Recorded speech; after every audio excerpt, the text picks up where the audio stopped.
iniciando a nossa live. Vamos dar um tempinho para as pessoas entrando aí, não é isso? E vocês vão nos passando. Quero agradecer de coração a toda a congregação, a CPB, né, Congregação Presbiteriana da Várzea, com seus membros, e os irmãos e amigos de outras cidades, de outras localidades, de outras denominações, pessoas também que não pertencem a nenhuma igreja. Quero agradecer as pessoas que têm entrado ou falado sobre a nossa live. Hoje é um momento de oração, nós vamos trabalhar essa temática, mas eu gostaria já de dar um tempinho mesmo para ver os irmãos entrando. Coloque aí o seu nome, diga que está atento, né? E nós vamos então já começar a nossa live sobre oração. E eu quero iniciar pedindo ao Gustavo, que está aqui conosco, para fazer uma oração de louvor, de adoração ao Senhor. Senhor, que em unidade, com a sua carne, ó Pai, nós te louvamos, te agradecemos por esse momento, Senhor. Bendizemos o teu nome, Senhor, porque o Senhor se faz presente em nossas vidas. Louvado seja o teu nome. Somos mais que dependentes do Senhor, Pai. O Senhor é esse ar que respiramos, Pai. Precisamos do Senhor a todo momento e a todo instante, Pai. A palavra do Senhor diz que se olharmos para os montes, de onde virá o nosso socorro? O nosso socorro virá dos céus, virá do Senhor, que fez o céu e a terra, que nos criastes, ó Pai. E assim seja, Pai. Obrigado por esse momento, Senhor. Que nossas orações, ó Deus, que a meditação dessa palavra seja assim como flecha certeira ao coração de cada um que está a acompanhar essa live, Senhor. Que seja para a honra e glória do teu nome, ó Pai. Que assim seja, Pai. O Senhor conhece, Pai, os anseios do coração de cada um. O Senhor sabe o que passa, Senhor, com cada um neste momento que estamos vivendo em nosso país e em todo o mundo, ó Pai. Nós te agradecemos, nós te louvamos, porque o Senhor tem nos sustentado. O Senhor tem nos dado muito além do que merecemos, do que sonhamos. O Senhor tem sempre nos dado além, Pai. Entregamos esse momento nas mãos do Senhor. Pedimos sim a direção do Senhor, no nome sagrado e santo de Jesus Cristo. Amém. Nós vamos convidar então a Laís para cantar com o Danilo em fervente oração. É um hino a despeito de tanto tempo que a gente canta e ouve esse hino, nós não nos cansamos, porque é um hino que fala a nossa alma aos nossos corações.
Quando tudo deixares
deixares voltar,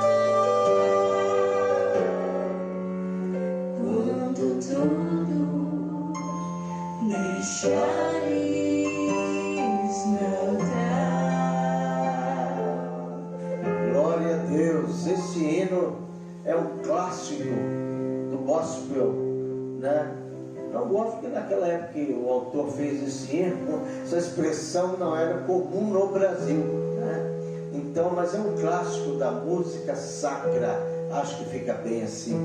Nós vamos hoje falar em oração, mas nós vamos fazer uma oração, ler o texto sagrado em João 17, que é a oração sacerdotal, tá? Eu quero chamar também o reverendo Weber para sentar-se conosco, para a gente começar essa live. Daqui a pouco a Laís vai cantar um outro hino com o Danilo, né?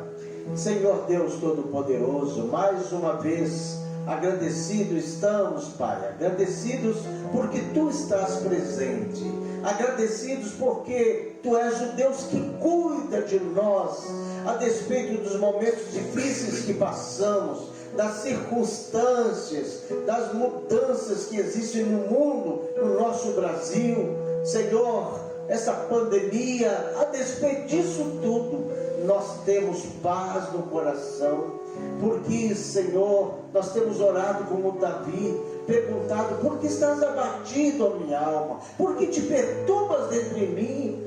Nós temos um Deus que cuida de nós, e a nossa gratidão é por isso, Pai.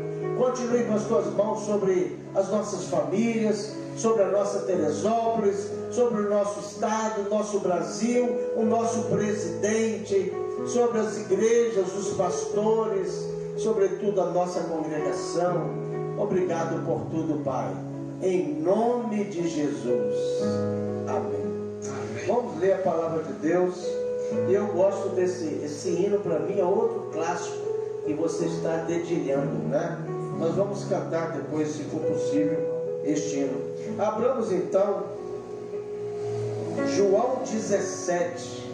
É interessante, reverendo Heber, que é uma oração feita por Jesus, que normalmente as pessoas dizem: vamos fazer a oração que o Senhor ensinou. Todo mundo vai para onde? Pai Nosso, né? E na realidade, eu diria que o capítulo 17 é o sumo sacerdote que tem orado por nós, e orado mesmo.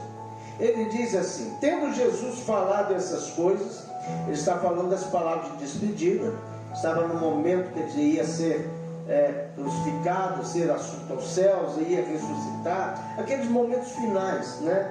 Tendo dito isto, ele diz: Pai, é chegada a hora, glorifica o teu filho, porque o filho te glorifica, para que o filho te glorifique a ti, assim como lhe conferiste autoridade sobre toda a carne, a fim de que ele conceda a vida eterna a todos que lhe deste.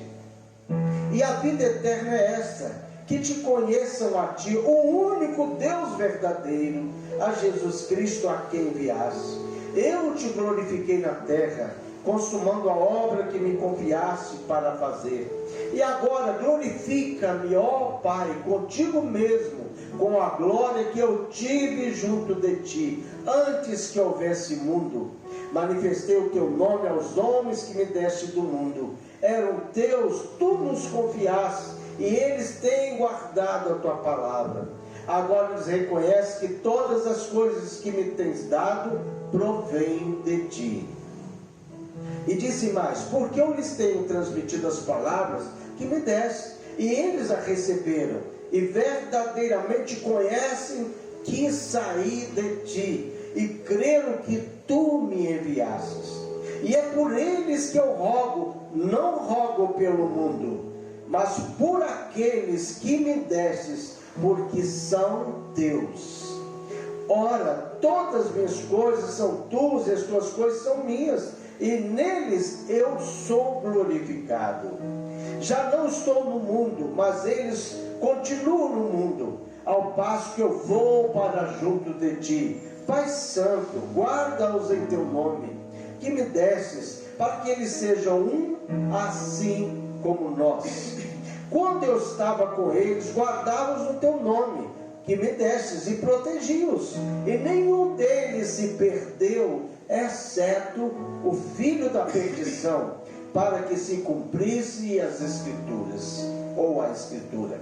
Mas agora vou para junto de ti, e isso falo no mundo, para que eles tenham meu gozo completo em ti mesmo, em si mesmos. Eu lhes tenho dado a tua palavra, e o mundo os odiou, porque eles não são do mundo, como também eu não sou. Não peço que os tire do mundo, e sim que os guardes do mal. Eles não são do mundo, como também eu não sou. Santifica-os na verdade, que a tua palavra é a verdade. Assim como tu me enviaste ao mundo, também eu os enviei ao mundo. E é a favor deles que eu me santifico a mim mesmo, para que eles também sejam santificados na verdade.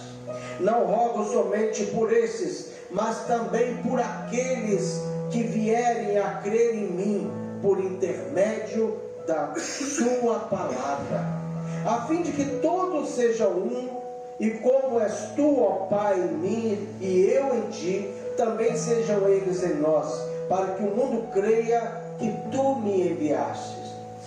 Eu lhes tenho transmitido a glória que me tens dado, para que sejam um como nós somos, eu neles e tu em mim, a fim de que sejam aperfeiçoados na unidade, para que o mundo conheça que tu me enviaste e os amasses como também amaste a mim. Pai, a minha vontade é que onde eu estou, estejam também comigo os que me deste, para que vejam a minha glória que me conferiste, porque me amaste antes da fundação do mundo.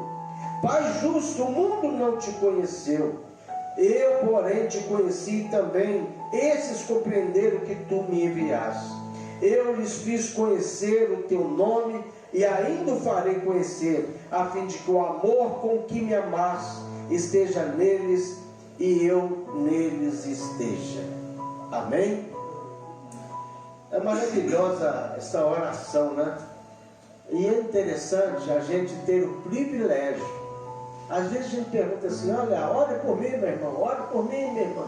Agora saber que Jesus está orando por nós, orou por nós antes mesmo de nós nascermos.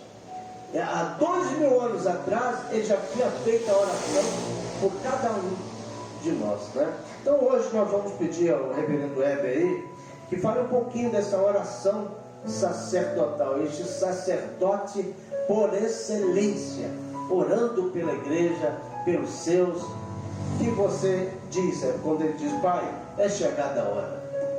Perfeito. Shalom a todos aí que estão nos assistindo. É um prazer imenso estar aqui orando com vocês, adorando, né? Com canções, como fizemos agora. E agora falando um pouquinho sobre a oração sacerdotal. E alguns podem estar perguntando: pastor, como é? Por que Jesus é sacerdote ou sumo sacerdote? O interessante é que na cultura judaica existia uma regra que geralmente todos os sacerdotes vinham da linhagem de Arão. E durante um período, pastor Roberto, isso foi meio que quebrado, veio outra linhagem que foi de Eli, para lá em Samuel. E vocês sabem que o profeta, no capítulo 2, profetizou que teria queda, e depois Deus levantou o profeta Samuel para dizer isso para o sacerdote Eli. E depois Deus levanta justamente da tribo de Zebulon e volta de novo à linhagem de Arão, lá na frente. E quando aquele sacerdote ele vira para Pilatos e diz que era para soltar Barrabás e para prender Jesus, e rasga suas vestes, na cultura judaica, o sumo sacerdote que rasgasse a sua veste, ele estaria passando para o próximo sucessor. E mal sabia que Anás ou Caifás, que estava naquele período, que era o sumo sacerdote, e o templo estava profanado, que só poderia ter um, e aí é uma denúncia do Dr. Lucas, dizendo que tinha 2 sumos sacerdotes. E quando ele rasga a veste, esse sumo sacerdote, com raiva, dizendo que Jesus não era filho do Deus Todo-Poderoso e tinha que soltar Barrabás, ali ele estava sentenciando a sua saída e alegando a entrada do verdadeiro sumo sacerdote, que é Jesus Cristo.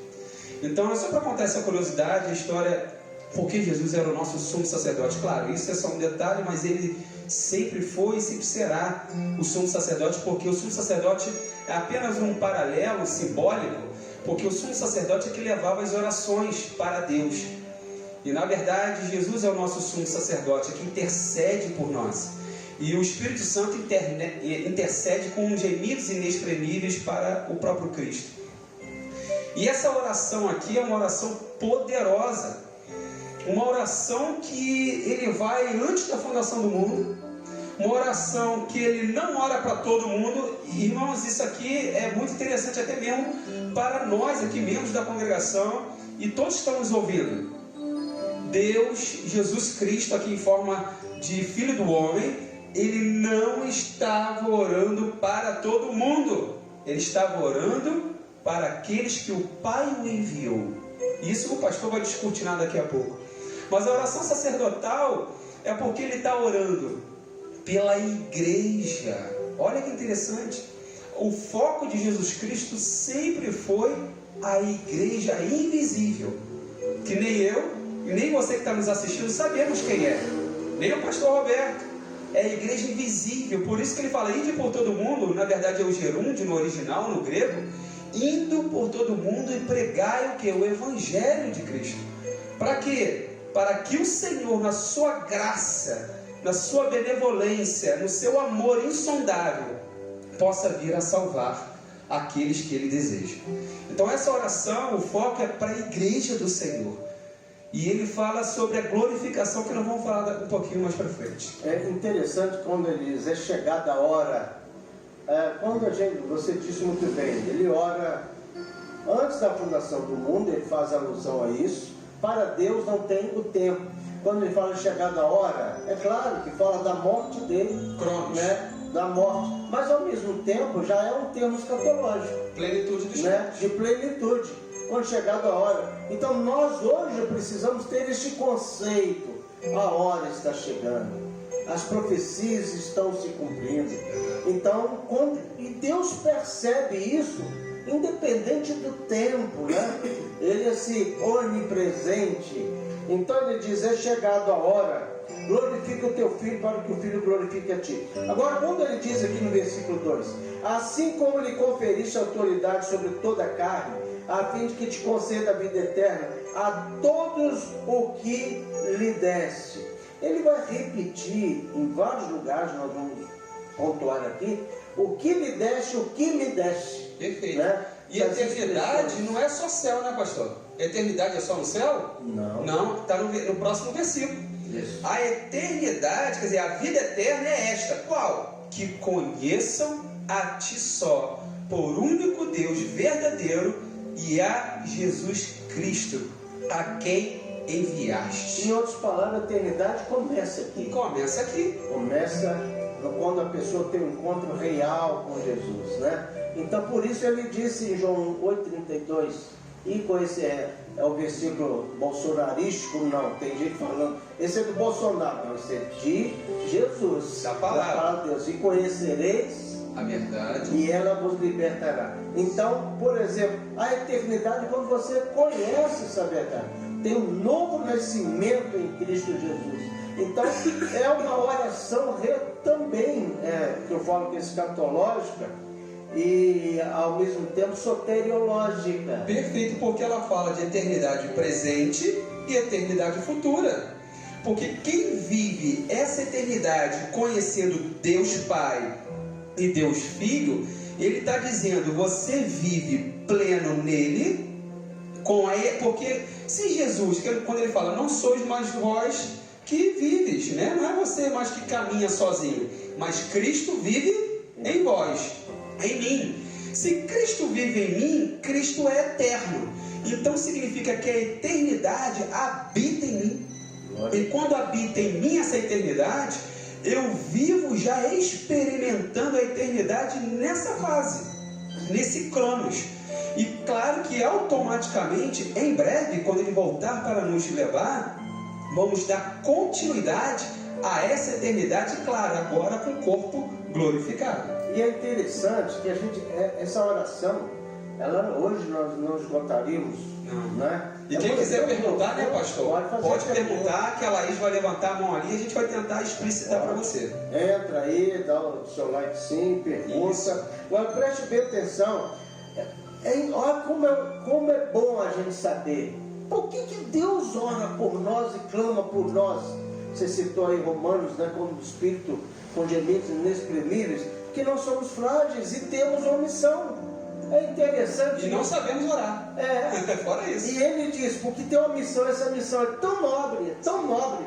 Ele diz no versículo 4 aqui: eu te glorifiquei na terra, consumando a obra que me confiastes. E Deus sabe que nós também fomos comissionados. Sim, temos uma missão. Você citou agora, indo, João 16, Marcos 16, né? Ele fala do indo e pregando o Evangelho. A gente tem uma missão contínua, né? Contínua. Então nós somos frágeis para essa missão. Perfeito. É interessante. Por que Ele ora por nós? Para nos reforçar, nos dar ânimo e olhar para o alto, para o autor da fé, como diz Hebreus. Eu amo a expressão de Jesus, pastor Roberto, e todos estão nos ouvindo. Olha que interessante. Está em outro texto, agora de cabeça não lembro, mas ele fala assim: eu me santifico, não é por causa de mim, é por causa de vós. Então a santificação não é por causa do próprio Cristo, é por causa da igreja. E nós agora, ele está querendo dizer aqui o seguinte: quando você conhece Deus e Jesus, você automaticamente vai se apartar do pecado. E quando você se aparta do pecado, você se santifica. Que lá no final ele fala: eu santifico na verdade, a minha palavra é a verdade. Então quando eu me aprofundo na palavra, eu me santifico. Mas eu me santifico para quê, pastor Roberto? Não é só focado em mim, mas para que eu santifique outros, para que eu espelhe o modelo que habita em mim, que é Jesus, em outros. Mas pastor Hebe e pastor Roberto, isso não é fácil. Claro, se fosse fácil qualquer um faria. Mas por isso que ele fala: por causa da sua fraqueza é que meu poder se aperfeiçoa em vós. Não é isso, pastor? É isso mesmo. Então nós vamos, você vê que tem uma missão aqui dos versículos até o 7, ele vai trabalhando essa missão, essa missiologia, que nós somos dependentes de Deus para executá-la com afinco. Nós não temos condições de nós mesmos, não é o nosso status quo, a nossa cognitividade que vai nos levar a fazer um bom trabalho. Sim. Mas é Ele que nos capacita para isso. Agora vamos lá para o versículo 9. E a gente percebe que a oração sacerdotal do capítulo 17, um versículo ele é repetido, ele é enfatizado em outros versículos. A importância é tão grande que o que ele diz no versículo 9, ele vai dizer no 19: Senhor, meu Pai, é por eles que eu rogo, quer dizer, para os salvos, para a igreja de Jesus. Não rogo pelo mundo, mas por aqueles que me destes. Ele vai repetir várias vezes, versículo 9, 19, ele vai repetir no 6 isso daqui também: homens que me deste do mundo. Ele vai repetir no versículo 2, todos que me deste, e daí por diante ele diz: eu rogo por eles, mas não rogo pelo mundo, mas por aqueles que me destes, porque são teus. Explica isso, Essa passagem ela é muito profunda, porque toda a soberania, pastor Roberto, quando a gente crê, né, quando nós acreditamos na soberania de Deus, é um soco na boca do estômago de pessoas que são orgulhosas. Porque geralmente o ser humano, ele gosta de tomar a frente, ele gosta de falar que ele que toma as decisões, ele é que decide todas as coisas. E na verdade, esse texto está mostrando a soberania de Deus. Ele está dizendo: eu não estou orando para toda a humanidade. Gente, eu estou falando de Jesus. Eu não estou orando para todo mundo, mas eu estou orando para aquele que Deus me enviou. E na cultura cultura judaica, voltando de novo, que a gente tem que entender, porque Jesus era judeu, então a gente precisa entender o que Jesus está fazendo um paralelo aqui. O pai da noiva e do noivo, desculpa, é que decidia qual noiva para se casar com o noivo. Então o filho falava: pai, qual é a noiva que o senhor decide que pode noivar comigo e pode fechar um relacionamento? Então é o pai que decide. É isso que Jesus está falando aqui, que é algo comum para os judeus. Então o pai que me enviou, em outras palavras, o pai que escolheu a noiva para eu casar, que simbolicamente é a igreja, esses aqui eu estou orando por ela. Eu estou orando pela igreja, eu estou orando pela minha noiva. Eu não oro pela noiva de terceiros, vamos dizer assim. Eu não oro pelos outros, mas eu oro pela noiva que o Senhor me comissionou. Aí você vai me perguntar: pastor Éder, ou pastor Roberto, quem é a noiva? Nós não sabemos. A única noiva que eu sei, que eu posso dizer aqui hoje, nessa live, é o Éder. Porque a palavra fala que eu, Éder, posso no Espírito testificar que sou filho de Deus. O Espírito testifica. O Espírito testifica que eu sou filho. Mas eu não posso dizer, por mais que eu conheça as atitudes, pelo fruto, né, que o Espírito faz através do pastor Roberto, eu não posso dizer que ele vai para o inferno ou para o céu. Eu deduzo que ele vai para o céu comigo. Mas o interessante disso tudo é que Jesus está dizendo: certamente ele. Amém. Jesus está dizendo: eu estou orando pela igreja. Agora, quem é a igreja? Por isso que nós devemos orar por todos, nós hoje. Jesus sabia que tinha que orar pela igreja, mas nós não sabemos quem vai ser salvo. Por isso que devemos orar por todos. Por isso o versículo 19, como eu disse, completa: é a favor deles que eu me santifico a mim mesmo, para que eles também sejam santificados na verdade. Não rogo, 20, não rogo somente por estes. Olha que coisa interessante. A igreja de Jesus é uma igreja não só visível. Nós, em teologia, a gente estuda que a igreja é visível e invisível. A igreja visível é aquela que a gente vê. Para a gente, todos são salvos, nossos irmãos todos. A igreja invisível é aquela que só Deus vê. Ele conhece os seus pelo nome. E Jesus está dizendo justamente isso. A igreja invisível é aqueles que foram salvos, né? Aqueles que são salvos e aqueles, segundo o versículo 20, que serão ainda. Olha que beleza! A igreja invisível, que é a igreja verdadeira e autêntica de Jesus Cristo, é uma igreja que vai ser até o final dos tempos, vamos ter salvo. Aqui ele estava orando pelo Éder, que eu seria ainda. Eu não estava naquele tempo. Nós eu digo por mim, que eu tenho certeza, né? Mas olha que interessante, ele estava rogando por nós, pela igreja hoje do século 21, é isso que eu quero dizer. Então a igreja hoje do Senhor do século 21, que está aqui hoje, né? Nós cremos, o Gustavo, a Laís, o Danilo, né? Todos nós aqui que estão assistindo, ele estava orando por nós, que ele estava aqui no versículo 20, no versículo 20, não é isso, pastor? Eu não rogo somente por este, mas também por aqueles que pela sua palavra hão de crer em mim, para que todos sejam um, como tu, ó Pai, o és em mim, e eu em ti, que também eles sejam um em nós, para que o mundo creia que tu me enviaste. Vamos lá buscar nessa origem da igreja invisível. Olha que coisa bonita. Qual é a igreja invisível? A presbiteriana? Não. A Assembleia de Deus? Não. Todos os lavados e remidos no sangue do Cordeiro, independente de rótulo denominacional. A igreja que crê em Jesus Cristo, né? Crê no Senhor Jesus, Pedro dizendo para aquela multidão em Atos 2, né? Será salvo o quê? Tu e tua casa. Então a igreja de Jesus não está condicionada a uma denominação. Perfeito. Então significa, pastor, que pode ter pessoas salvas, ou que hão de crer na Católica Romana, pode ter salvos nas igrejas evangélicas, pode ter gente salva na Universal, pode ter gente salva em qualquer parte, nos indígenas, enfim, em qualquer parte do mundo.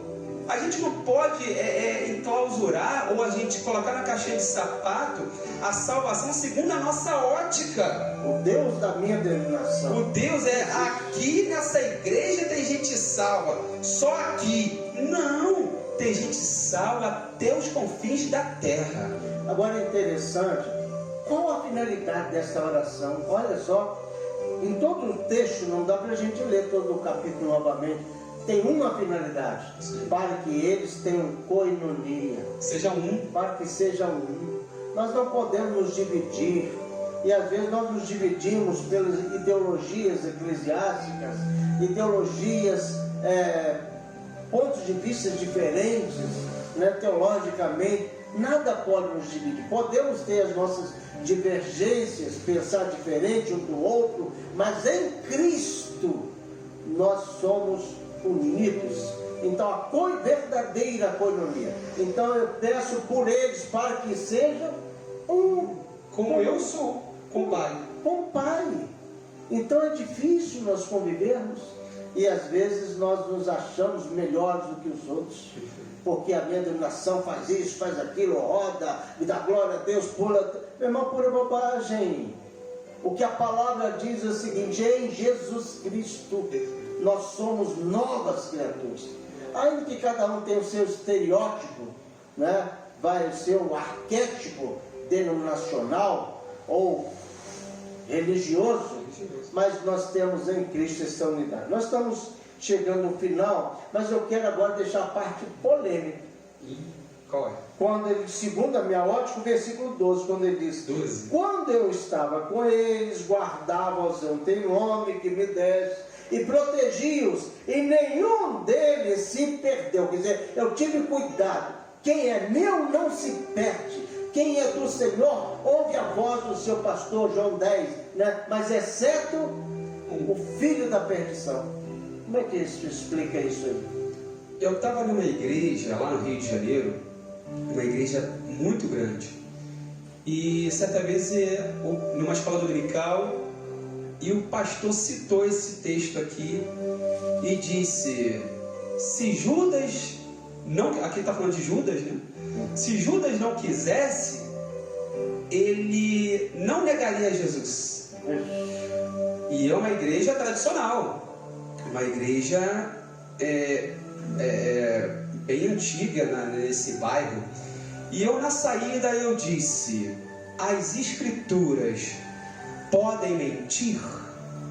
E ele respondeu: claro que não. E aqui está a resposta: para que a profecia, para que as escrituras se cumprissem. Porque os profetas diziam: um sim vai denunciar, um sim vai negar o próprio Cristo. Então Jesus está dizendo aqui, e agora eu fecho a Bíblia aqui no celular, ele está dizendo, como ele diz em João, que eu amo esse versículo, que é: todos que o Pai coloca em minhas mãos, de maneira nenhuma eu lançarei fora. E vai a minha pergunta: quem é mais forte? Você ou Jesus Cristo? Se você disser que é Jesus Cristo, eu quero dizer: se você é filho, é ovelha do pastor, se você é a igreja invisível, você não tem o poder de sair das mãos do teu noivo. Amém? Significa que você não tem alternativas, porque ele fala: de maneira nenhuma eu, Jesus, vou lançar fora o Éder, o pastor Roberto. Alcançaram isso? Que aquele que me deu Foi o Pai. é maior do que todos. Do que todos. Ele completa. Quer dizer, nem ele pode lançar fora, porque ele recebeu uma missão. Qual é a missão? Cuidar da igreja, morrer por ela. Aleluia. Ele veio com a missão de cuidar da igreja, não a igreja local da época, mas a igreja até a sua volta, até o que ele salvar no último momento. Ele veio para cuidar do ladrão da cruz, que ele salvou no último momento. Então ele está trazendo aqui o seguinte: aquele que o Senhor o predestinou para me negar, segundo a profecia, que a profecia tem que se cumprir, se cumpriu. Significa que os que estão comigo não se perderam, ninguém. Aí ele falou assim, a não ser esse que na verdade não se perdeu, Judas não se perdeu, ele já era perdido. Essa é a diferença. Então quando você consegue ter um pouco dessa concepção, você entende o que é soberania. E isso é um soco na boca do estômago para tirar o fôlego de qualquer pessoa que acha que pode tomar decisão ou possa vir qualquer tipo de orgulho e saber que, como Pedro disse, ah Senhor, para onde nós iremos se só Tu tens a palavra de vida eterna? E eu quero, reverendo, concluir, né, para não ficar uma live muito longa, com os versículos 24 em diante, que é a conclusão dessa oração sacerdotal. Pai, a minha vontade é que onde eu estou, olha só que interessante, ele usa um presente contínuo, né? A minha vontade é que onde eu estou, estejam também comigo os que me deste. Ele não é onde eu estiver, não. Algumas versões trazem assim, está errado, porque no grego é um presente, para que onde eu estou, estejam também comigo os que me deste, para que vejam a minha glória que me conferiste, porque me amaste antes da fundação do mundo. E aí ele vai lá atrás dizendo o seguinte, com a glória que eu tinha contigo. Isso, né? É uma coisa assim tão maravilhosa e misteriosa ao mesmo tempo. Então qual é a vontade de Deus? Que nós estejamos com Ele para todo sempre. Que sejamos sempre um, vendo sempre a igreja de Cristo, não a igreja denominacional. Devemos orar um pelos outros. Orar. Você observa, pastor, que as pessoas que respeitam mais protocolos e que pregam mais sobre salvação em Jesus são pessoas que elas entram em todas as denominações. Você pode observar as pessoas mais polêmicas ou que entram em guerras, em mídias, redes sociais, elas são restringidas à sua própria denominação. Glória a Deus. Então nós quero agradecer de coração a todos que estão nos ouvindo, nos assistindo, participando conosco dessa live. E nós vamos estar orando, né, pelas famílias, pelo nosso Brasil e para o nosso presidente, que passa um momento tão difícil. Alguém se declara a palavra de Deus como palavra. Por isso que Jesus nessa oração ele diz, o mundo os odiou porque não conhece a mim. Então ele vai odiar você. Então seja o presidente da República ou qualquer um de nós, se levanta em nome do Senhor, nós vamos ter oposição, mas em nome de Jesus somos mais do que vitoriosos. Vamos orar então. Deus, obrigado, Senhor, por esse momento que nós tivemos aqui estudando a Tua Palavra, porque estudando a Tua Palavra nós nos santificamos nela, Senhor. Pai, eu Te agradeço por cada um que está assistindo, aqueles que não puderam assistir, que vão assistir depois gravada. Senhor, toda Teresópolis, toma em Tuas mãos o prefeito Vinícius, Senhor, os vereadores, Senhor, os governantes dessa terra, Senhor, os governantes, Senhor, de cada estado, Senhor, os senadores, Senhor, os deputados federais, estaduais, os juízes, Senhor, os policiais, Senhor, os bombeiros, todas as autoridades, Senhor, toma em Tuas mãos. E agora, Senhor, exclusivamente para o nosso presidente, Senhor Bolsonaro, Senhor, ser com ele, Pai, dê sabedoria, dê inteligência. Não queremos aqui apenas apedrejá-lo, porque o fardo não é fácil.